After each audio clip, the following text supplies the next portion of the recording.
Everyone, welcome back to my channel any time nursing. तो आज जो हम टॉपिक डिस्कस करने वाले हैं वो है लिथियम। लिथियम अपने आप में एक बहुत सेपरेट और बहुत वास्ट एक टॉपिक बोल सकते हैं हम उसको। नर्सिंग के बहुत सारे ऐसे एग्जाम्स हैं जिसमें रिपीटेडली लिथियम से रिलेटेड काफी क्वेश्चंस आए हुए हैं और हमेशा ऐसा होता है कि मोस्ट ऑफ जो एग्जाम में क्वेश्चन पूछे गए हैं वही बार बार रिपीट होते रहते हैं। तो आज के इस वीडियो के अंदर हम उन सारे क्वेश्चंस के साथ साथ में कुछ और भी डिटेल में लिथियम के बारे में स्टडी करेंगे। तो वीडियो को एंड तक पूरा देखना। और अगर आप मेरे चैनल पर पहली बार आए तो प्लीज मेरे चैनल को सब्सक्राइब करें। सब्सक्राइब के पास में बेल आइकन को जरूर प्रेस करें ताकि मेरे अपकमिंग वीडियोस की नोटिफिकेशन आपको टाइम टू टाइम मिलती रहे। तो चलिए अब हम वीडियो को स्टार्ट करते हैं।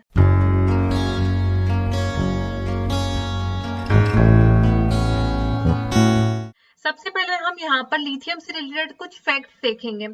लिथियम जो होता है एक्चुअली उसको मूड स्टेबलाइजर बोला जाता है। लिथियम को बोला जाता है मूड स्टेबलाइजर, मीन्स वो मूड को स्टेबलाइज करता है, ठीक है। और मोस्टली लिथियम जो होता है वो ड्रग ऑफ चॉइस होता है मेनिया की कंडीशन के अंदर। लिथियम क्या होता है? ड्रग ऑफ चॉइस होता है मेनिया की कंडीशन जो होती है, जिसके अंदर जो पेशेंट है उसका मूड क्या होता है, बहुत ज्यादा इलेवेटेड होता है, हम बोल सकते हैं बहुत ज्यादा इंक्रीज्ड होता है, ठीक है। अब कुछ फैक्ट्स देखते हैं हम। Concurrent use of lithium with the diuretics methyl dopa और NSAIDs increase the reabsorption of lithium by the kidney and leads to risk of toxicity. इसका मतलब ये है कि अगर लिथियम को डायूरेटिक्स मिथाइल डोपा और एनसेड्स के साथ में अगर लिया जाता है तो वो लिथियम की टॉक्सिसिटी को का एक कॉज बनते हैं। मींस क्या होता है, वो रीएब्जॉर्प्शन को बढ़ा देंगे लिथियम के, ठीक है। इसीलिए ध्यान रखना है कि अगर पेशेंट डायूरेटिक्स मिथाइल डोपा या एनसेड्स ले रहा है तो उसको लिथियम हम नहीं देते, या अगर देते भी हैं तो कुछ प्रिकॉशंस के साथ में दी जाती है। मोस्टली जो होता है लिथियम का, लिथियम कार्बोनेट या हम बोल सकते हैं लिथेन, ये जो प्रोडक्ट होता है या ये जो वर्जन होता है उसको यूज किया जाता है। ध्यान रखना, एम्स के एग्जाम्स के अंदर काफी बार ये क्वेश्चन पूछा हुआ है कि लिथियम का कौन सा फॉर्म है जो यूज किया जाता है as a medicine in the condition of mania. Next है sodium valproate carbamazepine can be used in the absence of lithium and lamotrigine can be used for the maintenance. Means अगर कभी ऐसी condition है कि lithium नहीं है, ठीक है, तो उस कंडीशन के अंदर सोडियम वैल्पोरेट या फिर हम बोल सकते हैं कार्बामाजेपाइन, इनका भी यूज किया जा सकता है, ठीक है। और मेंटेनेंस डोज के लिए लिमोट्राजिन का यूज कर सकते हैं, ठीक है। ये कुछ छोटी छोटी चीजें ध्यान रखना है, इसमें से काफी बार क्वेश्चन बनने के चांसेस होते हैं। नेक्स्ट है the therapeutic effective serum lithium concentration level is monitored after the 12 to 24 hours of the drug initiation। इसका मतलब ये है कि जब हम लिथियम की ड्रग को स्टार्ट कर रहे हैं, इनिशिएट कर रहे हैं, उसके जो थेरापेटिक इफेक्ट जो बॉडी के अंदर आएगा पेशेंट के, वो 12 से 24 घंटे बाद आएगा। मींस क्या होगा कि ऐसा नहीं है कि अभी मेडिसिन दी और तुरंत उसको हाफ एन आवर के अंदर इफेक्ट आना शुरू हो जाएगा, नहीं। ये स्लो एक्टिंग ड्रग होती है, इसीलिए आफ्टर 12 to 24 आवर्स वो क्या करती है, अपना इफेक्ट शो करना स्टार्ट करती है। नेक्स्ट है it causes Ebstein anomaly to the foetus. Means क्या होता है, लिथियम जो है एक टेरेटोजेनिक ड्रग है, टेरेटोजेनिक ड्रग है, ठीक है। अब टेरेटोजेनिक का मतलब क्या होता है, मदर से फीटस में क्या होता है, ट्रांसफर होता है और फीटस को अफेक्ट करता है, हार्मफुल अफेक्ट, ठीक है। तो उसी तरह से अगर लिथियम मदर को किसी प्रेग्नेंट मदर को दिया गया है तो फीटस के अंदर एब्स्टिन अनोमली होने के चांसेस होते हैं, ठीक है। अगर हम यहाँ पे एब्स्टिन अनोमली की बात करें तो एब्स्टिन अनोमली के अंदर क्या होता है कि जो ट्राइकस्पिड वॉल्व होते हैं किसके, हार्ट के, ठीक है। कौन सा, ट्राइकस्पिड वॉल्व। और ट्राइकस्पिड वॉल्व कहाँ होता है, between the right atrium and right ventricle. Right atrium और राइट वेंट्रिकल के बीच में जो ट्राइकस्पिड वॉल्व है उसका क्या हो जाता है, वहां पे वो पूरी तरह से फॉर्म नहीं हो पाता है, ठीक है। मतलब हम क्या बोल सकते हैं, the tricuspid valve between right atrium and right valve right atrium and right ventricle does not form properly, ठीक है, प्रॉपरली वो बन नहीं पाता। उस वजह से क्या होता है कि जो ब्लड होता है वो लीक होता रहता है किसके अंदर, राइट एट्रियम के अंदर, ठीक है। ये छोटी सी चीज है, बस इसको थोड़ा सा ऐसे ध्यान रख लेना कि पर ध्यान ये रखना है एब्स्ट्रीम अनोमली होती है और किसकी वजह से होती है, लिथियम की वजह से। नेक्स्ट है it is given in the condition of mania, ये हमने पहले ही देख लिया। नेक्स्ट है it causes increased leukocytes so can be given for the leukopenia, ठीक है। इसका मतलब ये कि ये क्या करता है, लिथियम ल्यूकोसाइट का जो काउंट होता है वो इंक्रीज कर देता है, ठीक है। इसीलिए अगर कोई कीमोथेरेपी वाला पेशेंट है, ठीक है, जिसको ल्यूकोपीनिया की कंडीशन है, तो उसके अंदर भी हम लिथियम दे सकते हैं। नेक्स्ट, अगर हम बात करें लिथियम के डोज की, तो इसकी डोज होती है 800 to 1600 mg पर dl। थेराप्यूटिक लेवल कितना होना चाहिए इसका, 0.6 से 1.2 mg पर dl। प्रोफाइलेक्टिक लेवल होता है 0.6 से 1 mg पर dl।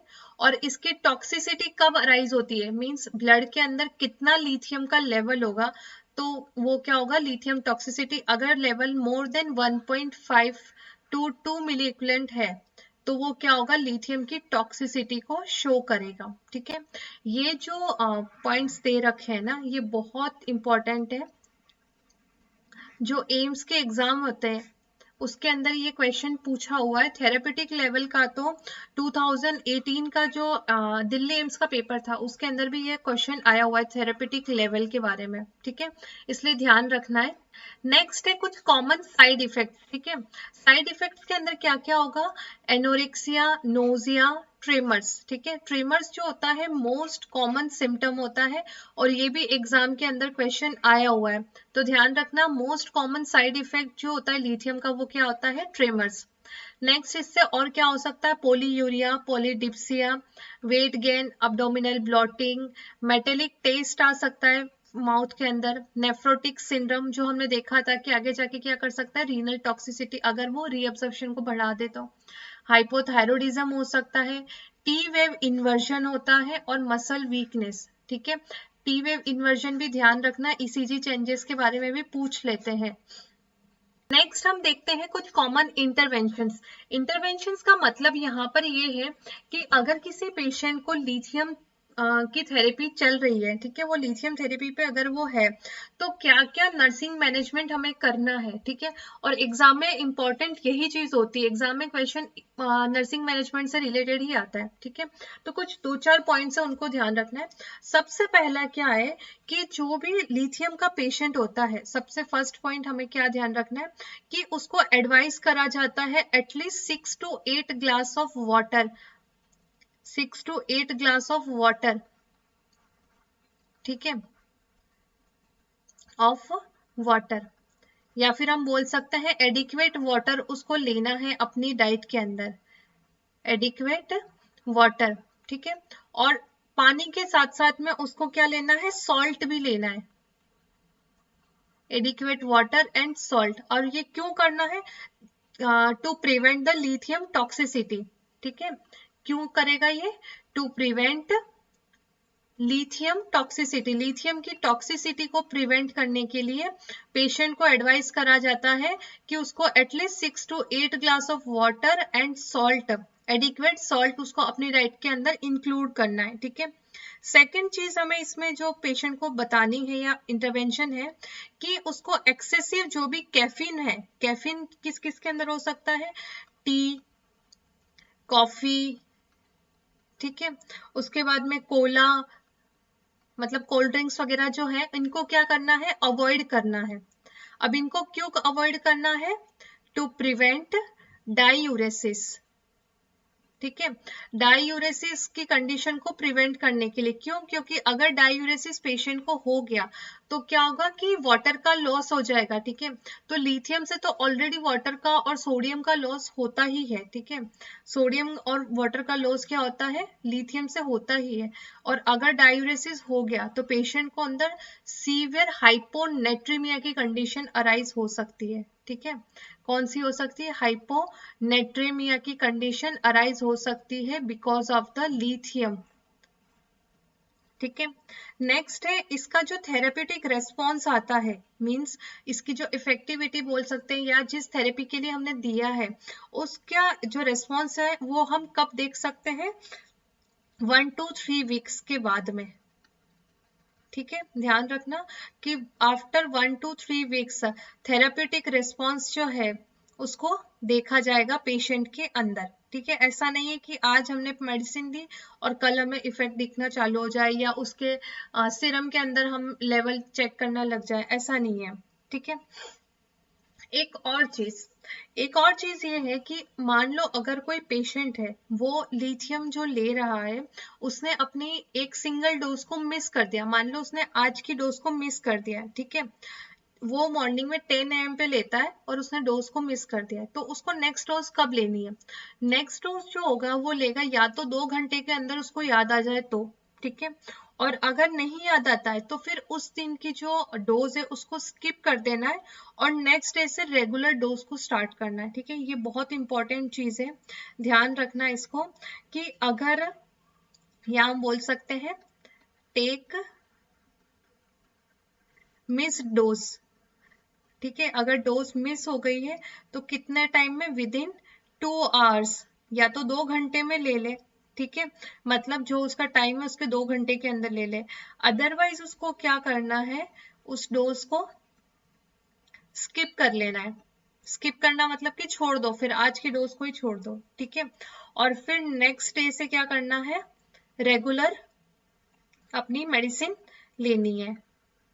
ठीक है, ध्यान रखना ये बहुत इंपॉर्टेंट चीजें हैं और जो एग्जाम के अंदर क्वेश्चन बनते हैं वो इसी इंटरवेंशन से ही बनते हैं, तो इसको ध्यान रखना कि लिथियम की वजह से एक तो हाइपोनेट्रीमिया की कंडीशन होती है, तो लिथियम टॉक्सिसिटी को प्रिवेंट करने के लिए उसको एडिक्वेट सॉल्ट एंड वाटर के लिए बोला जाता है, कैफीन प्रोडक्ट्स को अवॉइड करने को बोला जाता है, थेरापेटिक रिस्पॉन्स 1 से 3 वीक में दिखता है और मिस डोज को कैसे उसे कंटिन्यू करना है।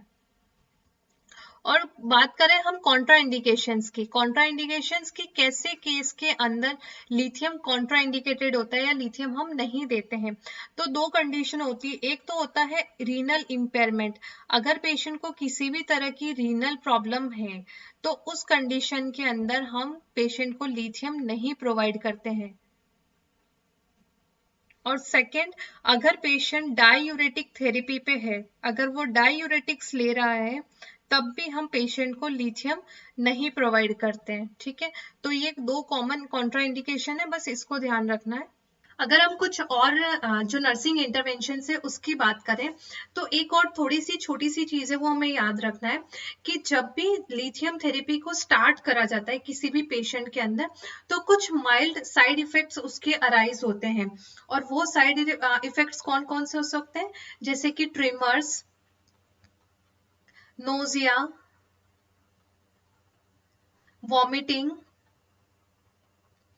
ये सारे साइड इफेक्ट्स जो है वो जो लिथियम थेरेपी जब हम इनिशिएट करते हैं उसमें अराइज हो सकते हैं। तो उस टाइम पे हमें क्या करना है? पेशेंट को बोलना है कि ये सारे माइल्ड साइड इफेक्ट्स हैं। ठीक है, ये सारे क्या है? माइल्ड साइड इफेक्ट्स हैं। ठीक है, और जब ऐसे साइड इफेक्ट्स पेशेंट को अराइज होता है तो मेडिकेशन को स्टॉप नहीं करना है। ठीक है, क्या नहीं करना है? मेडिकेशन को स्टॉप नहीं करना है और ये बताना है कि ये लिथियम टॉक्सिसिटी नहीं है। ठीक है, क्या बताना है कि ये लिथियम टॉक्सिसिटी नहीं है और ये माइल्ड साइड इफेक्ट्स हैं। ठीक है, और पेशेंट को जैसे अपनी मेडिकेशन वो ले रहा है उसे वैसे ही उसको कंटिन्यू करना है। ठीक है, अब नेक्स्ट बात करते हैं एक और छोटी सी चीज।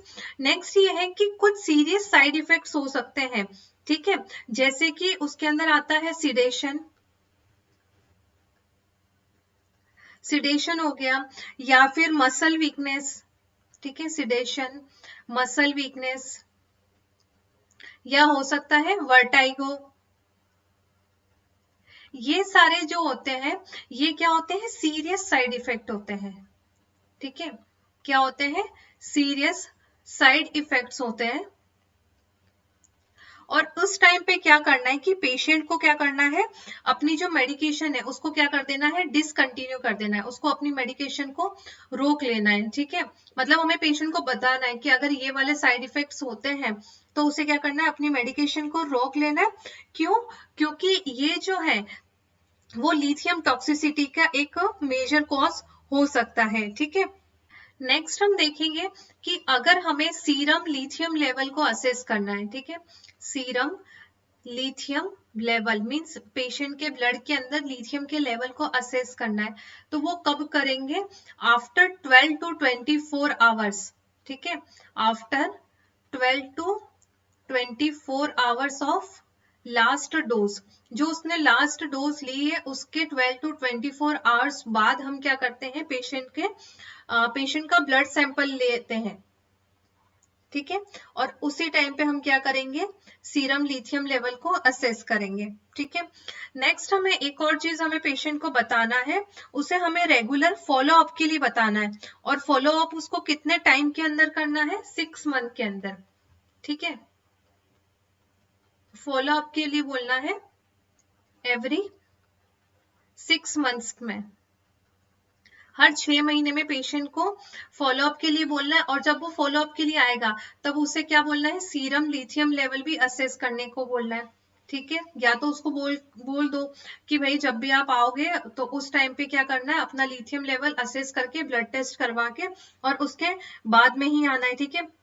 साथ में हम क्या देखेंगे, पेशेंट का इलेक्ट्रोलाइट्स, यूरिया, क्रिएटिनिन, इस लेवल को भी चेक करेंगे, ठीक है। जब फॉलोअप होगा उस टाइम पे क्या क्या असेस कराएंगे, इलेक्ट्रोलाइट्स, यूरिया, क्रिएटिनिन, क्योंकि रीनल फेलियर की कंडीशन भी लिथियम से अराइज हो सकती है, इसीलिए ये सारी चीजें जो है इन सब का ध्यान रखना और इन सब के बारे में पेशेंट को हमें बताना है। तो हमारा आज का वीडियो यहीं पे एंड होता है। उम्मीद है आपको पसंद आया होगा। अगर पसंद आया है तो प्लीज इसको लाइक करें, अपने फ्रेंड्स के साथ में शेयर करें, और अगर आपने मेरे चैनल को सब्सक्राइब नहीं करा है तो प्लीज मेरे चैनल को सब्सक्राइब करें। तो चलिए अब मिलते हैं नेक्स्ट वीडियो में।